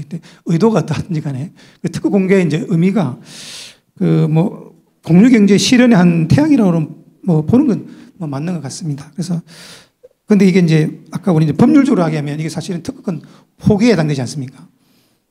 특허권 포기가 이제 공유 경제라고 선회를 해줘야 될지 이건 좀 근데 결국 또 이것도 이제 협력적 활용이다 이렇게 볼 수 있을 것 같습니다. 그래서 아까 이제 거래 시장 뭐 필요하다 말씀하시면서 이제 아마 공공이 주도하다니까 지금 안 되고 있는데 이것을 민간 주도로 좀 전환시켜야 된다고 하는데 아마 기술 뭐 거래 시장이 사실 우리나라에서 그렇게 형성이 잘 안 되는 이유는 아마 뭐 사실 은행권이 가장 어찌 보면 대한민국 사회에서 가장 보수적인 집단이라고 볼 수도 있고 절대로 1원이라도 손해를 보면 안 되는 동네지 않습니까? 경제적으로. 그래서 아마 기술 가치 평가하는 상당히 이제 담보라든지 이런 걸 평가하기가 너무 힘들기 때문에 또 그리고 위험성이 너무 크기 때문에 아마 기술 거래 시장이 잘 형성이 안 되고 따라서 아까 오픈 이노베이션이라든지 공유 경제로 이렇게 나가는 약간 걸림돌이 된다고 이렇게 생각이 듭니다. 그래서 뭐 테슬라도 말씀하시고 뭐 비용 감소 하고 이제 클라우드 소싱을 통해서 이제 비물 유지 의무가 해제되기 때문에 발명이 공개되면 좀 지체사건 위험을 받기 때문에 오히려 보호 범위를 넓혀야 되지 않나 이렇게 질문을 하신 것 같은데요. 저는 사실 이 부분들에서 좀 약간 반대되는데 오히려 공유 경제가 활성화되고 뭐 인공지능이라든지 뭐 4차 산업혁명에 이제 더 고도화되면 어찌 보면 권리 보호 범위가 점점 더 이렇게 축소 내지는 없어져야 돼. 사실은 이제 그렇게 돼야만이 공유 경제의 이념, 뭐 협력적 소비라든지 이제 내 것과 네 것이 구별이 뭐 이런 공산주의는 아니지만 뭐 그렇게 되지 않나 생각했는데 이제 벽 놀이죠. 이게 차단 벽을 계속 이렇게 보호 범위가 넓어진다는 말은 차단벽이 점점 더 높아진다는 이런 의미가 하기 때문에 뭐 공유 경제와 좀 맞지 않지 않나 이런 생각이 좀 듭니다. 이상으로 뭐 답변이 됐는지 모르겠습니다. 발표 토론 들으시느라고 고생 많이 하셨는데 질문이 있으면 해주시죠. 이 저작권 특허권이 이제 공유경제에 방해가 되는 요소가 있지 않느냐 이제 그런 말씀들을 하셨고 그 중에 한 가지 이제 제안으로 우리 이원복 교수님이 저작권 행사를 다 포기하고 디폴트가 포기한 것으로 보고 행사하려고 하는 경우에 이제 저작권을 이제 표시한다든지 일정한 주장을 하도록 하자 그런 말씀도 상당히 일리가 있는데 사실은 이제 인터넷에서 많은 청소년들이 저작물을 공유하고 이용하는 것이 그 저작권 인식이 없어서 그렇기도 하고 이 저작권의 보호가 되는 건지 보호가 되지 않는 건지 잘 모르기 때문에 그렇기도 하죠. 그래서 사실은 여기다가 이 저작권을 주장하려면 저작권 표시를 하고 안 그러면 저작권 표시가 없으면 다 그냥 무료로 이것을 공개하는 것으로 간주한다. 이렇게 사실은 법을 개정하면 어떨까 저도 그런 생각을 가끔 해봤거든요. 근데 그게 이제 걸림돌이 되는 게 우리 WTO 트립스나 베른 협약 거슬러 올라가면 그 베른 협약에 무방식주의를 택하고 있어서 저작권 보호를 받는데 이 저작권 표시를 강제한다든지 보호의 요건으로 삼는다든지 그러면 그러한 국제적인 조약에 위반되는 그런 문제가 있을 것 같아요. 그래서 아이디어는 디폴트로 저작권 포기하게 하자. 아이디어는 좋은데 구체적인 실현 방법이 현재 국제 조약 질서나 현행법상 어떤 게 현실적으로 실현 가능한 방법인지 그게 조금 저는 이제 개인적으로 궁금한 점입니다. 그래서 우리 계승균 교수님이나 우리 이원복 교수님께서 답을 좀 해주시면 좋을 것 같고, 그다음에 이제 오픈 소스 이슈도 많이 나왔는데 오픈 소스가 확실히 특허 발명 기술을 공유하고 그럼으로써 이제 우리 지금 경제 발전이라고 그럴까, 과학기술 발전을 이끌어가는데 굉장히 많은 기여를 했죠. 우리가 쓰고 있는 안드로이드 폰도 구글이 만든 그 안드로이드의 소스 코드를 오픈으로 해서 이제 가능해진 것인데, 이게 결국 그렇다고 해서 그럼 특허법이나 저작권법이 전혀 의미가 없느냐 하면 그건 아니죠. 그러니까 구글도 특허권이나 저작권이 있기 때문에 그 안드로이드를 통해서 새로운 시장을 선점하게 되지 않습니까? 예를 들어서 앱 시장을 장악한다든지, 또는 검색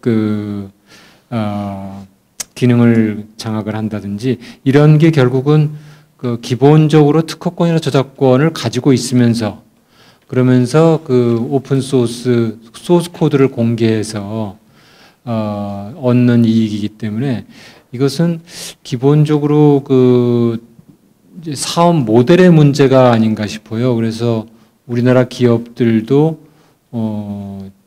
특허권이나 저작권을 행사하려고 하는 것보다는 일정한 한도 내에서 공개를 하고, 뭐 소스 코드를 공개하든 아니면 저작권의 일부를 포기하든 그렇게 해서 널리 이용되게 하면서 거기에 따르는 부가 서비스 시장을 장악하는 게 훨씬 더 효율적이고 합리적인, 또는 소비자 친화적인 그런 사업 모델이 아닌가 싶습니다. 거슬러 올라가 보면은 사실 아레아 한글도 그 초기에 완전히 무료였잖아요. 그래서 공짜로 다 쓰나 보다 그래서 다 전부 다 쓰는데, 그 다음에 어느 날 그거 유료화 하잖아요. 그러니까 맞아요. 우리는 이제 함정에 걸린 거죠. 우리가 전부 다 아레아 한글을 쓰는데 그게 너무나도 익숙해졌는데, 말하자면 마약처럼 계속 다 썼다가 갑자기 마약 끊어라 그러면 못 끊잖아요. 그러니까 아레아 한글도 그런 거죠. 무료로 다 배포해서 우리들이 다 이제 익숙해졌는데 어느 날 갑자기 이거 돈 내라 그런데 돈 안 내고 안 쓸 수가 없거든요. 너무나 익숙해졌기 때문에. 그래서 그런 뭐 이제 사업 모델의 문제이기도 한데, 처음에든지 뭐 영구적으로든지 이렇게 공유하고 일정한 한도 내에서 저작권이나 특허권을 행사를 제한하는 것이 오히려 사업에 득이 되는 여러 가지 사업 모델이 많지 않느냐. 그래서 그런 것을 좀 연구해서 많이 활성화하면 우리나라 4차 산업 경제 활성화에도 기여할 수 있지 않을까 하는 게 제 생각인데요. 오픈 소스 코드에 관해서는 그래서 우리 발표자 토론자분께서 혹시 뭐 좋은 아이디어가 있으면 주시면 감사하겠습니다. 우리 오늘 참석하신 여러분 가운데 또 재미있는 아이디어나 의견이나 뭐 질문 있으면 해주시죠. 오늘 논의된 내용들이 이제 뭐 다양한 관점에서 다양한 논의가 된 것 같습니다. 어차피 공유 경제 또는 공유 시장 경제라는 것 자체가 지금 떠오르고 있고, 그거에 대한 개념, 그거를 바라보는 관점, 뭐가 옳고 그런지에 대한 것들이 정립되어 가는 와중이기 때문에 정답이라는 건 없고 다양한 의견이 교환되는 자리가 중요한 것 같은데요. 사실은 공유 시장 경제라고 저희가 네이밍을 잡은 것은 약간의 의도는 있었습니다. 공유 경제와 공유 시장 경제가 뭐 다를 수도 있고 같을 수도 있지만, 본질적으로 시장 경제라는 것은 시장 경제가 합리적으로 또 효율적으로 움직여 가기 위해서는 가정이 몇 가지가 있습니다. 그 가정 중에 하나가 정보 비대칭성이 없어야지 되는 것이지, 정보 비대칭성이 있는 상태에서는 시장 경제가 균형을 이룰 수 없고 효율성을 가질 수가 없는 것이죠. 그런 측면에서 사실 저 공유라는 의미는 시장 경제가 보다 효율적으로 진행되기 위해서 정보 비대칭성이 줄어드는 그런 조건이 만족됐을 때 얼마만큼 더 좋은 효과가 날 수 있느냐에 대한 여러 케이스가 시장에서 생기는 거라고 생각을 하고, 이제 저는 경제학을 한 사람으로서 생각을 하고 있고, 그런 케이스가 우버나 에어비앤비 이런 어떤 하나의 형태로 지금 현재 발현이 된다고 생각을 하고 있습니다. 그렇게 된 것은 지금 뭐 인터넷이라든지 4차 산업혁명을 통해서 초연결 시대가 이루어지고 있기 때문에 정보의 비대칭성이 줄어들고, 그것을 플랫폼을 통해서 해결할 수 있기 때문에 그런 시장 경제의 하나의 형태가 나타나는 거라고 생각을 하고요.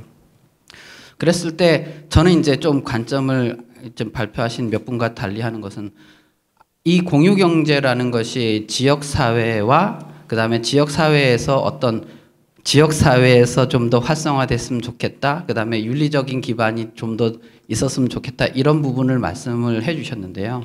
사실 그거 분명히 좋은 거라고 생각을 합니다. 그렇지만 인간의 가장 원초적인 동기는 이윤동기와 연관이 되어 있고 그런 이윤동기가 이 모든 경제와 사회를 이끌고 나가면서 다시 변화와 균형을 이끌어 간다고 생각을 했을 때는 그 이윤동기를 저희가 고려하지 않고 제도를 만들거나 이게 옳다 그르다라는 거를 얘기하고 획정짓는 것 자체가 조금 위험할 수도 있는 방향성과 관점이다라는 생각이 좀 들고요.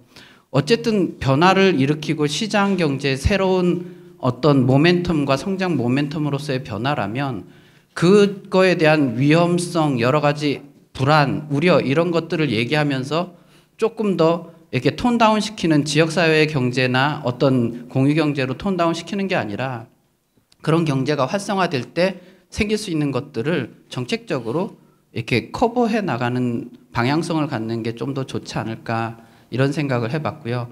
두 번째 이제 생각은 아까 말씀하신 것처럼 지식재산이라는 거, 지식이라는 게 사실상 그 공공재이고 그 공공재를 생산하고 사회적으로 적정 수준을 가져가기 위해서 저희가 지식재산 제도를 가져갔다고 생각했을 때 저는 그런 생각을 좀 해봅니다. 지식이라는 게 과연 사회적으로 적정한 균형점이 도달하는 생산량이 있을까? 지식이라는 거는 어떻게 보면 많으면 많을수록 좋은데 그 균형점이라는 거를 생각하는 것 자체가 옳은가? 지식을 생산하는 데 있어서 균형점이 필요 없고 많으면 많을수록 만약 좋다면 우리는 그 지식을 생각을 해내고 생산을 해내고 그러는 거에 걸림돌이 되는 사이드 이펙트를 제어하는 게 더 좋지 않을까라는 생각을 해봤고 그랬을 때 우리 지재권 제도라는 것이 뭐 그 바이오 분야의 도구 특허라든지 그 다음에 그 IT 분야의 그 피커라든지 패턴트 피커라든지 이런 여러 가지 부작용을 나타내는 것들에 대한 제어를 통해서 지식의 생산을 좀 더 높이고 효율적으로 가져가는 방식으로 좀 제도를 보는 방향성을 좀 바꿨으면 좋겠다. 근데 이제 몇몇 학자분들이나 다른 분들은 이 폐해 때문에 다시 지식재산 제도를 없애거나 수정하거나 부정적으로 보시는 부분이 계신데 이것 또한 아까 공유경제를 제가 보는 관점에서 말씀드렸듯이 조금 더 생산적인 관점으로 좀 바꿨으면 좋겠다. 뭐 이런 생각을 일단은 좀 말씀드리면서 예, 제 코멘트를 좀 의견을 좀 말씀드렸습니다. 네, 성함과 소속을 말씀해 주시고. 저는 컨텐츠 코리아 전충원 회장이라고 합니다. 오늘 너무 귀한 그 말씀들을 들은 것 같습니다. 저는 이제 여러 전문가 패널님들의 말씀을 들으면서 궁금한 부분이 이제 소위 그 공유 시장 경제와 지식 재산 이 부분의 이슈를 포함해서 그것을 마케팅 관점에서 이것을 활용하면서 글로벌 플랫폼으로 성장하고 있는 해외 글로벌 기업들, 해외 글로벌 스타트업들이 유유자산과 창작자, 공유자산과 창작자의 상생을 나름대로 모색하는 그런 시도를 쭉 전개해 오는 반면에 과연 우리는 그런 어떤가, 우리의 현실은 어떤가 라고 하는 부분이 여전히 저는 이제 질문으로 남고 있고요.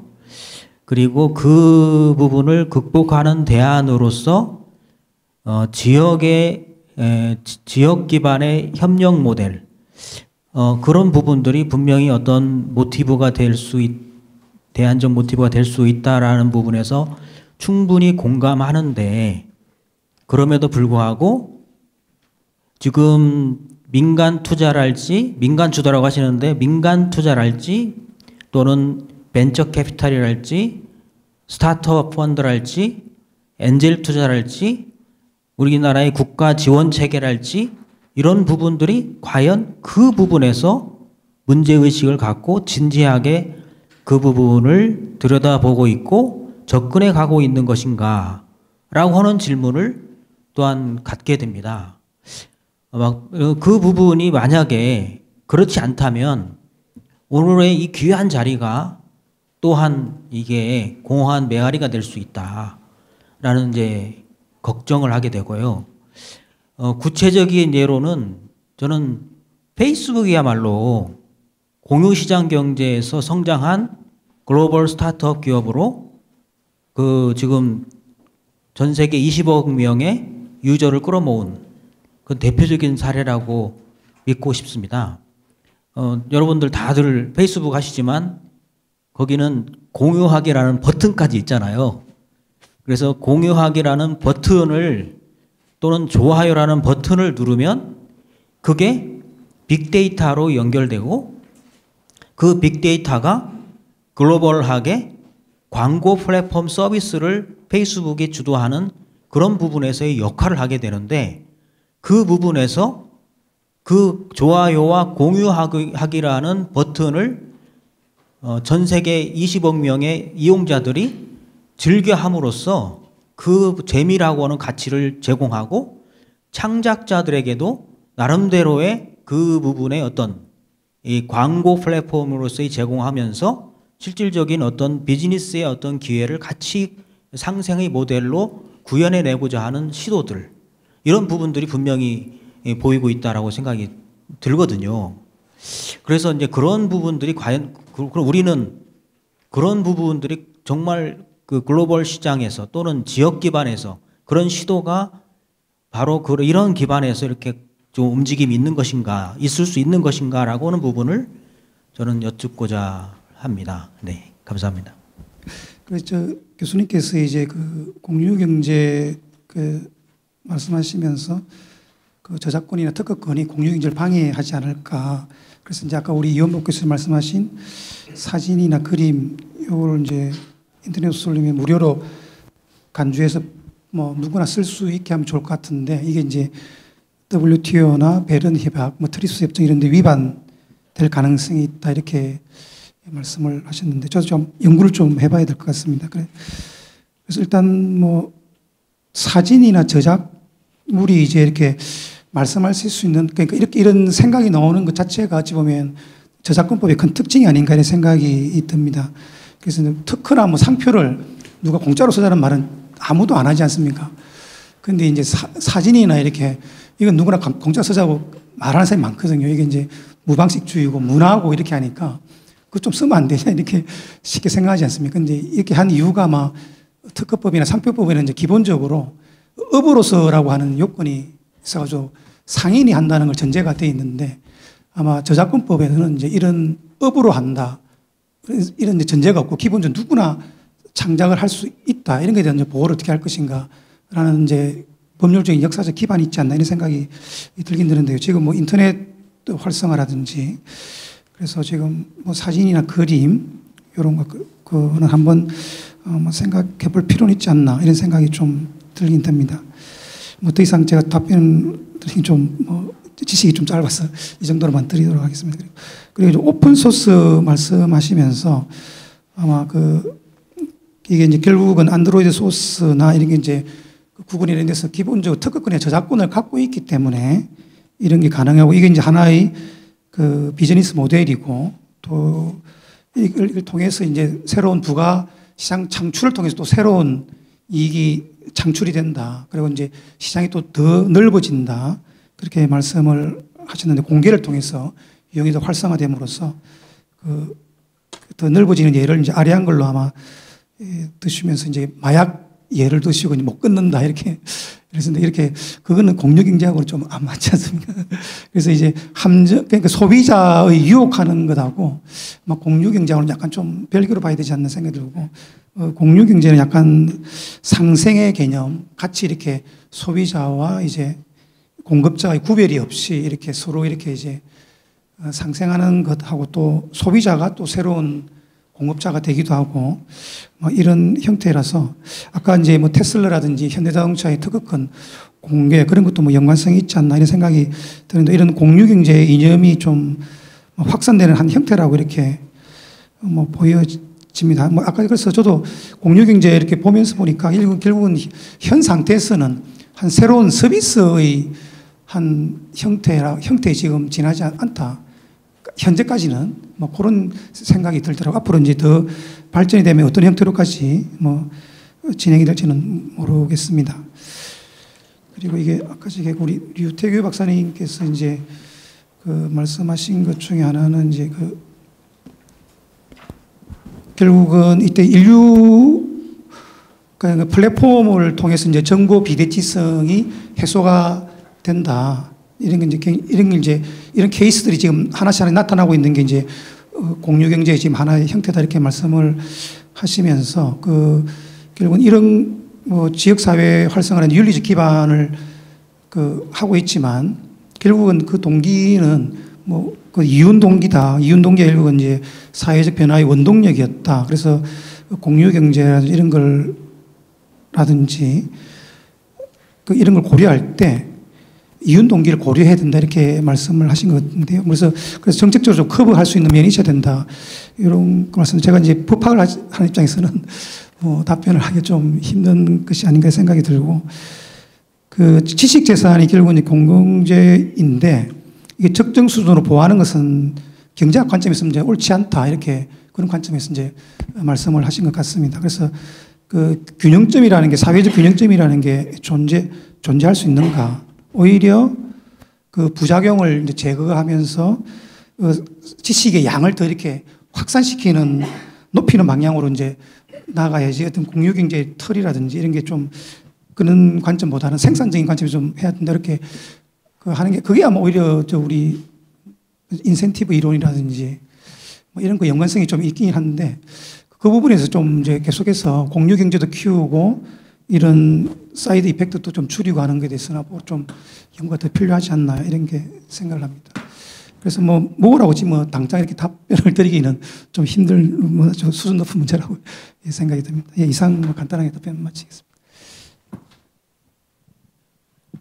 제가 조금 부연해서 말씀드리고 싶은 내용이 있는데요. 그 류태규 그 박사님께서 말씀하셨던 이윤 동기 부분에 대해서는 저도 100% 동감합니다. 이윤 동기 없이 하는 공유는 봉사죠, 봉사고 기부고 또 영어로 하면 알트루이즘이라고 하고 이타심에 기반한 거고 이제 공유경제가 활성화되려면은 그런 이윤 동기가 있어야 되는 거에 100% 동의를 하는데 이 이윤이라는 거에 대한 개념은 꼭 현금적인 가치의 이윤일 필요는 없다라고 생각을 합니다. 또 특히 이제 지역 기반 모델 같은 경우에서는 꼭 그런 현금화할 수 있고 뭐 예를 들어서 타임뱅크에 내가 참여를 해갖고 제 뭐 재능을 뭐 1시간 공유했다고 해서 뭐 그거에 대해서 뭐 5만 원을 받는다든지 6만 원을 받는지 이건 그냥 제가 알바하는 거거든요. 그런 거는 이제 재능 공유라든지 그런 공유 모델이라고 할 수 없고 꼭 그런 이윤적인 동기뿐만이 아니라 그 하나 예를 들어서 설명드리면은 이제 노원구 같은 경우는 노원머니라는 공유 경제 모델을 좀 가지고 있습니다. 뭐냐면은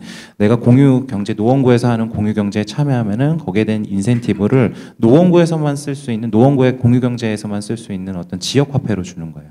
근데 그 지역 화폐는 사실 뭐 어떤 우리가 알고 있는 어떤 현금성에 대한 경제적 가치가 들어간 그런 게 아니라 내가 어디 가서 이제 일손을 도와줬고 1시간 동안 일손을 도와줬다 그러면은 내가 다음에 또 일손을 돕거나 아니면은 뭐 필요한 아이 옷을 뭐 공유한다든지 아이 장난감을 공유할 수 있는 그런 쿠폰 같은 식으로 받는 거예요. 그래갖고 꼭 그렇게 그 공유 경제 활성화를 위해서 꼭 어떤 현금적인 가치만을 따지는 필요는 없을 것 같다라는 좀 생각이 들고요. 그 두 번째로 이제 아까 정상조 교수님께서 말씀하셨던 오픈소스 관련해서는 조금 논의에 좀 다른 내용이긴 한데 그 물론 이제 오픈소스를 저는 이제 1단계, 2단계로 나누는데 오픈소스가 활성화될 수 있었던 1단계에서는 어떤 진짜 순수히 개방에 대한 내용이 들어갔다면은 이제는 사실 이제 개방에 대한 내용 플러스 편의성에 대한 내용이 좀 들어가야 된다고 생각을 합니다. 뭐 안드로이드 코드를 다 구글에서 코드를 공개를 해서 그거를 이제 사용하면서 거기서 뭐 알아서 앱을 만들고 혁신을 가져왔다고 하지만은 그거 할 줄 아는 사람들이 하는 거거든요. 근데 이제 점점 더 그런 사용자 혁신들이 좀 편의성을 위주로 개방성과 편의성이 좀 같이 맞물려서 좀 이제 좀 트렌드가 바뀌어가는 것 같습니다. 그래갖고 이런 코드를 공부하지 않은 사람들도 그러고 내가 정확하게 뭐 컴퓨터적인 지식이 없더라도 순수하게 툴키트만으로도 내가 이렇게 그림을 옮기면서라도 이렇게 좀 어떤 새로운 서비스를 만들 수 있는 환경이 되고 있고, 그런 게 이제 좀 아두이노나 뭐 라즈베리 파이 이런 오픈 소스에서는 그런 서비스들이 좀 쉽게 좀 제공이 되고 있는 걸로 알고 있습니다. 그러면서 점점 더 많은 사람들이 그런 오픈 소스에 대한 혜택을 받을 수 있는 환경이 되고 있는 것 같습니다. 네, 이상 마치겠습니다. 네, 아까 제가 뭐 과격한 제안을 드린 거에 대해서 정상조 교수님께서 정확하게 그 조약상의 문제가 있지 않냐 지적을 하셨는데 저도 100% 동감을 하고요. 그래서 현실적으로 그것을 집행하는 데 어려움이 있을 텐데 그냥 개념적으로 그렇다면 조약에 베른 조약에 계정까지 통해 가지고 인터넷에 사진이나 그림 올리는 거를 좀 자유롭게 퍼갈 수 있게 하는 게 어떻겠냐, 약간 이제 개념적인 차원의 그런 과격한 제 질문이었는데요. 제가 그렇게 질문을 드린 동기는 어떻게 보면 사실은 인터넷에서 물론 유명한 뭐 작가들은 이 제도를 도입한다 하더라도 당연히 자기 저작권을 위반한다고 포기하지 않는다고 명시를 하겠죠. 근데 그렇지 않은 대부분의 사람들은 올릴 때 많은 사람들이 와서 봐주길 원하고, 소위 말하는 인터넷 트래픽이 자기 웹사이트에 많이 와주길 원하는데, 그런 다음에 소위 말하는 인터넷 페임을 얻었는데 그 인터넷 페임을 얻게 된 배경은 어떻게 보면 많은 네티즌들이 와줬기 때문이 아니냐. 그럼 거기에 대한 대가로 적어도 거기 올라가서 많은 사람들이 보고 감동해준 그 사진이나 그림에 대해서는 권리를 인터넷에 그냥 무상 기증해야 되는 게 맞지 않을까. 다소 약간 가치관적인 제 가치관이 내재된 그런 질문을 드렸던 거고요. 실정법적으로는 당연히 조약에 어려움이 있을 것 같습니다. 그리고 이태규 박사님 말씀하신 그 지식의 창출은 많을수록 좋은 거 아니냐. 그건 당연히 맞는 말씀이고요. 거기에 대해서 이론을 제기할 사람은 없을 텐데, 근데 문제는 지식재산의 맥락에서 우리가 또 생각해야 될 것은 이 지식재산이 주는 독점 때문에 그 지식재산의 창출이 사실은 비효율적인 낭비적인 요소가 분명히 또 있다고 경제학자들도 말하지 않습니까? 중복적이 되고 소위 말하는 패턴 레이스 때문에 뭐 불필요하게 과도한 경쟁도 있고, 그거는 똑같이 우리가 사회가 필요로 하는 그 정량의 지식재산이다 하더라도 그런 지식재산을 창출하는 과정이 분명히 지식재산 제도로 인한 낭비가 있을 수 있기 때문에 그 부분도 한번 생각을 해볼 필요가 있지 않나 하는 생각을 잠시 했었습니다. 네, 오늘 좋은 말씀들 많이 해주셔서 고맙고요. 저도 뭐 류 박사님 말씀하신 것처럼 뭐 이윤 동기에 대해서 뭐 100% 공감합니다. 결국은 아까 뭐 여러분 말씀하셨던 것처럼 공유 경제라는 것은 어떻게 보면 비즈니스 모델이고 이윤을 창출하기 위한 뭐 일환으로서 등장한 건데, 어떤 플랫폼을 제공하는 사업자의 아이디어도 중요하고, 그리고 그 플랫폼에 가입하게 되는 또는 타게 되는 여러 소비자들도 자기에게 이익이 돌아오기 때문에 아마 그런 식의 어떤 비즈니스 모델이 생기는 게 아닌가라는 생각이 듭니다. 아까 제가 잠깐 뭐 예를 들었던 넷플릭스 사례를 본다 하더라도 넷플릭스 입장에서는 더 많은 가입자를 유치할 수 있을 것이고, 그리고 함께 가입을 해서 그 서비스를 이용하는 사람 입장에서는 훨씬 더 저렴한 비용을 들여서 콘텐츠를 소비할 수 있다는 것은 결국은 넷플릭스 측이나 소비자들이나 서로 상생할 수 있는 아마 그런 모델이 아닐까 생각이 됩니다. 그리고 우버나 뭐 다른 뭐 여러 가지 사례들도 마찬가지죠. 결국은 그러한 플랫폼을 이용하는 자에게도 이익이 돌아올 수 있을 때 그러한 플랫폼이 시장 경제, 공유 시장 경제에서 제대로 된 어떤 플랫폼의 역할을 할 수 있을 것이고, 그리고 뭐 페이스북이나 이런 좋은 어떤 서비스 아이디어가 등장할 수 있는 것은 결국은 그런 플랫폼을 누군가가 기발한 독창성을 가지고 창출해 내는데 그런 원인이 있겠죠. 근데 우리나라에서는 왜 그런 일이 일어날 수 없을까? 글쎄요, 그거는 뭐 법제도의 문제라기보다는 참 설명하기 힘든 현상 중에 하나인데, 다들 아시겠지만 예전에 무슨 뭐 아이러브 스쿨이라든지 또는 제가 지금 이름이 생각이 안 나는데 개인 어떤 블로그나 뭐 홈페이지 만드는 미니 홈페이지 만드는 그런 다양한 저런 서비스들이 생겨났다가 저희는 그냥 자연스럽게 도태되어 버리고 결국 페이스북이나 트위터처럼 이렇게 성장하지 못했던 그런 경험들 아마 다 하셨을 것 같은데, 저도 그런 걸 보게 되면 되게 안타깝다 생각이 듭니다. 근데 이제 그게 우리나라 지재법의 어떤 법제의 현행 법제가 어떤 뭐 발목을 잡고 있거나 그렇기 때문에 그런 현상이 우리나라에서는 그 미국만큼 번창하지 못한 것이냐, 그건 아닐 것 같고요. 여튼 뭐 그건 여러 가지 많은 어려움을 내포하고 있는 문제이기 때문에 뭐 법학자뿐만 아니라 경제학자 더 많은 분야에서 좀 많이 고민을 해야 될 문제라고 생각이 됩니다. 이 정도로 말씀 마치겠습니다. 저는 그냥 짧게 마무리하도록 하겠습니다. 사실 지금 이 자리가 정말 아까 플로어에서 얘기해 주셨던 것처럼 공허한 메아리로 끝나지 않기 위해서는, 즉 공유경제가 정말 공유시장 경제가 활성화되기 위해서는 그거에 대한 어떤 병폐를 막을 수 있는 제도나 정책적인 고민이 상당히 필요할 것 같습니다. 그래서 이 부분에 대해서는 조금 더 공부를 하고 연구를 해서 추후에 지속적인 논의가 돼야 되지 않겠나 하는 생각이 듭니다. 네. 추가로 질문하시거나 의견 주실 분이 없으시면 지금 이제 거의 우리가 예정된 그 시간이 다 돼서 이것으로 뭐 마칠까 합니다만, 제가 그냥 사회자로서 오늘의 발표 토론을 요약 정리하자면, 공유시장 경제 지식재산 이 제목에서 상생을 모색하다 이렇게 해놨는데, 이거는 아마 주최 측에서 이게 갈등이 있다는 것을 전제로 해서 상생을 모색해보자 그런 취지신 것 같은데, 저는 뭐 이 발표자 토론자 다 말씀하셨다시피 이게 그 갈등을 해결하기 위해서 지식재산을 이렇게 수정하거나 공유경제만을 위해서 뭐 그렇게 해야 될 필요가 있다고 하는 그런 말씀은 아니신 것 같고, 다만 이것은 그 공유시장 경제 자체가 새로운 사업 모델이기 때문에 거기에 맞춰서 지식재산을 보다 효율적으로 더 합리적으로 활용하는 그런 방법 또는 그러한 사업 모델을 개발하는 게 바람직하지 않느냐, 그런 내용으로 발표 토론이 이루어진 것으로 알고 있고 저도 그렇게 이해가 됩니다. 오늘 그 발표해 주신 계승균 교수님, 박건철 박사님, 그리고 토론해 주신 이원복 교수님, 그리고 임광섭 박사님, 그리고 이주연 박사님 모두 감사드리고, 이 오후에 졸리실 텐데 이렇게 끝까지 경청해 주신 여러분 진심으로 감사드립니다.